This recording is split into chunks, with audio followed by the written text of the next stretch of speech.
Hey everyone, so I'm here to finally do a review, and I'd say it's about 3 years overdue now, on the Dermablend stick foundation. I call it, rather than a foundation or concealer, I usually just call it like a stick makeup because it's like a foundation and a concealer. They do call it the foundation though, even though I'd use it more as a corrective concealer.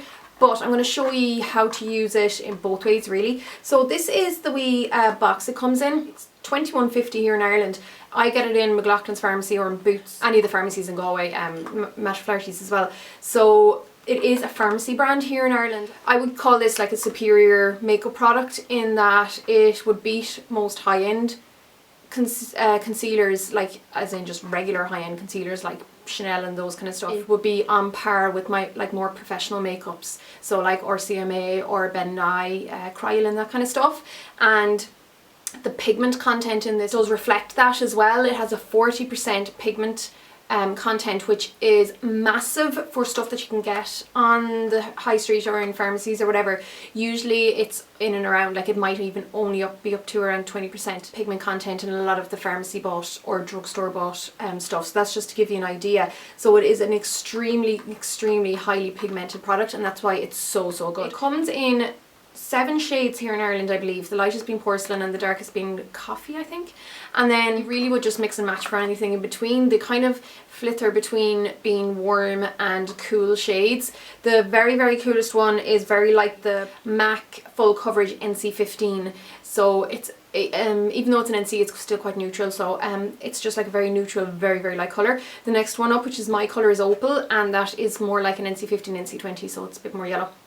Then there are a few more shades that kind of correlate with some of the MAC NWs, but I have a shade comparison thingy-majiggy just on my blog and the blog post. Don't know why I'm pointing back there, but on the blog post that goes along with this video, so you'll see that if you just click the links below.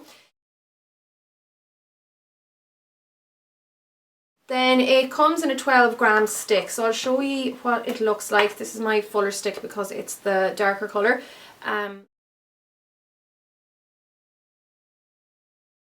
And it also has an SPF of 30, which is really good for obviously summertime, but anyone with sensitive skin. So because these were really formulated to deal with people who maybe have had surgery, facial surgery or laser surgery and stuff like that on their face, much like say the original BB creams.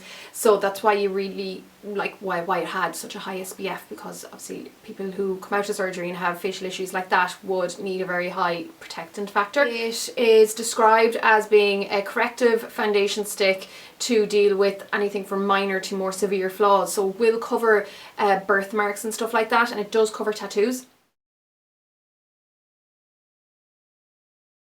So the two colours that I keep in my own kit would be this one, which is my own colour, and that is Opal, and then this one here, which is Sand, so it's her darkest one. So it says it's for medium Caucasian skin. So basically in Ireland these two pretty much cover what I need it for, but I do want to get porcelain for myself, and I probably will get the darkest one eventually. I'm going to show you now just how to use it as a full coverage foundation all over. So it can be used as a foundation. Obviously as a concealer it's a bit more straightforward as a concealer, but sometimes using something this full coverage can be a bit kind of daunting or scary to use it as a all over foundation, because it can look cakey if you don't, you know, be careful. So what I generally do is either put it on the back of my hand or I'll just go directly from the stick. Now I would clean this with a bit of alcohol in between uses, but they do kind of advise, say in the instructions or the directions that comes with the product, if it's just for like under eye concealer, they just say kind of rub a little bit onto your hand and then dab, and then if you want to, you kind of cover minor enough flaws, just to apply it with the brush like this, and then if it's like full on hardcore flaws, then just go in straight away. But I find going in with the brush is usually enough. Now I was actually invited up to the Vichy headquarters up in Dublin, the Irish headquarters. I think it could be nearly 2 years ago now. It was for a launch of one of their products, one of the was it the Dermablend? No, because that wasn't being launched. I can't remember what it was for, but it included the Dermablend. They had a professional makeup artist in there who works with Dermablend to come in and do a tutorial basically, and I was asking a few questions, and the main thing she said was that it's extremely important to moisturize really well with this. So that's why my face is so shiny. I put on a serum and then I also moisturised over it. Now because this has the SPF of 30 in it, there's no need to use an SPF underneath if you don't want to.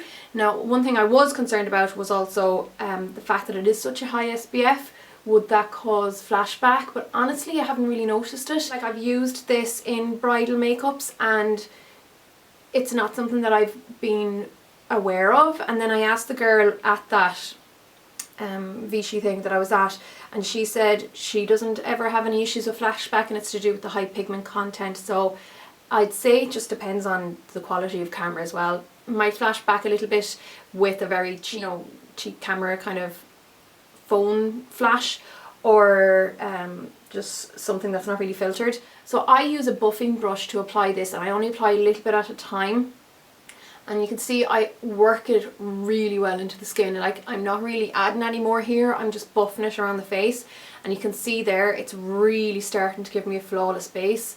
So I rarely find that I need to use much more concealer over this, unless I have some kind of nasty red yolk showing through that I just need to kind of tap a little bit heavier product on. But generally, just the one coating of this is enough. And again, I'm just running my brush over the stick to get the product out. And you can see how dark my under eyes look when I do have such a, full coverage base on, because it's knocking out all the colour in my face and bringing it down a shade or so to match my neck. So this foundation promises 12 hours wear, which is really, really good. Obviously, it's quite a long-lasting foundation. I find it's pretty good for most skin types. If you're oily, I still would suggest, if you're very, very oily, I still would suggest using maybe a primer. And then for the very, very dry skinned, I would use maybe a moisturising primer underneath after moisturising really, really well. Even though it is for all skin types, there's no harm in prepping your skin to, to make sure that it works well on you. Now if you're wondering if it's suitable for sensitive skin, like I was saying before, it was pretty much kind of developed to suit people with the most sensitive skin. People have had procedures on their skin or whatever. So it's all the normal, like fragrance-free, non-comedogenic, all that stuff. It's absolutely perfect for sensitive skin. I will need a tiny bit more, just over 1 or 2 little red bits showing through. So when it comes to that, I literally just grab a little bit onto my finger and bounce it over where I want to put it. Now, of course, you can use any setting powder with this, and it will keep it in place for those 12 hours.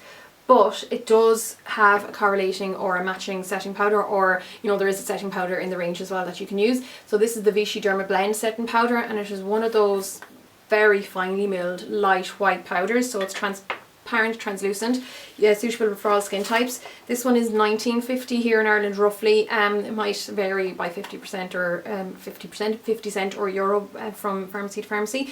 Now the reason this is so good is when you set this base with this powder, it makes it resistant to sweat, to water, to rubbing. It totally makes it budge proof pretty much for up to 16 hours. So you're extending the life of it by 4 hours. You can actually even go swimming in this once it's set in place if you want to. But I think it would be more for people maybe who have to live with skin disorders or birthmarks or stuff like that, who would be wearing it, for those occasions. It does give a matte finish. I don't find this drying though. It is a fantastic powder. I use this constantly. I would use this on myself as well as in my kit. And again, like I mentioned I think in my last video, the girls of Viva Adonis are a massive fan of this as well, and I believe that they use this constantly on themselves.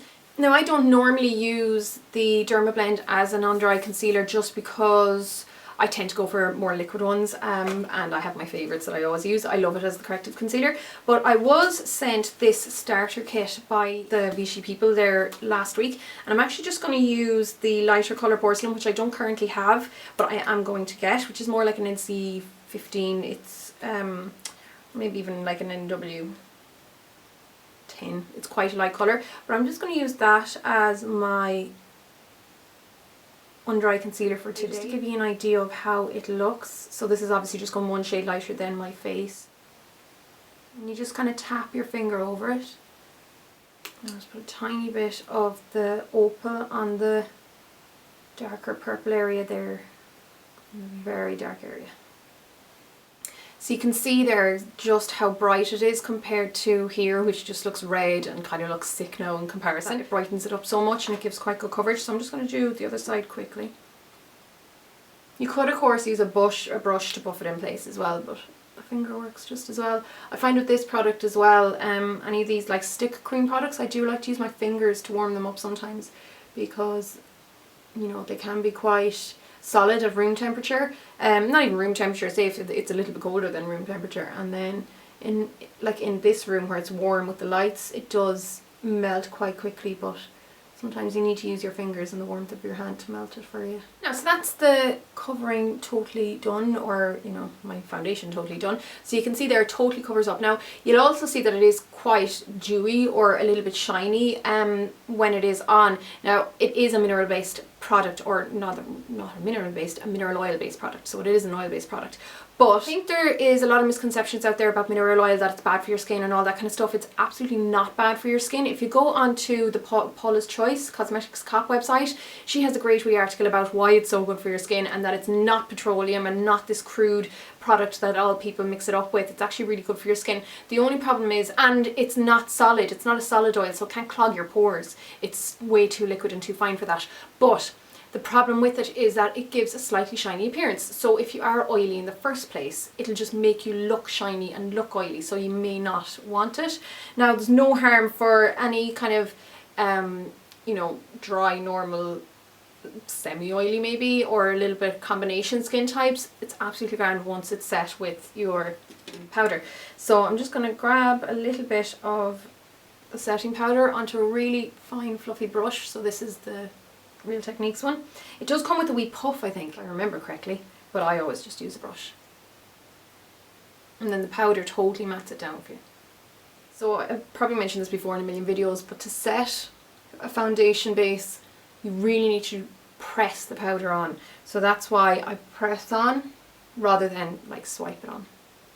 Now, so there's my base totally set. So I hope this was helpful. I have already written or featured this product in a couple of blog posts, so I will link to those below, and I will link to the blog post that goes along with this video below as well, so you can see any more information there. But it is a fantastic foundation. I'm a huge fan of it. I've been using it for years, and it's a great foundation for anyone who wants full coverage. Now there is actually a liquid foundation as well. I don't use this as much. It is the Dermablend Corrective foundation, the liquid one. Now the only reason I don't use it as much is because the opal shade is too dark for me. It's like most foundations and concealers with any brand, I always find the concealers always run a little bit lighter than the correlating foundation shades, so that's what happens here. This is a wee bit too dark. Summer it's absolutely fine for me, but when I get a little bit paler later on in the year, it's too light. So it's the only reason I don't use it, but I use it all the time in my kit, and it's a brilliant foundation as well. So I hope this was helpful. Again, like I said, just go to my blog for any more information, and I will answer any questions you have as well. Just leave them in the comments below. So thanks a million for watching, guys, and I'll chat to you all really soon. Slán!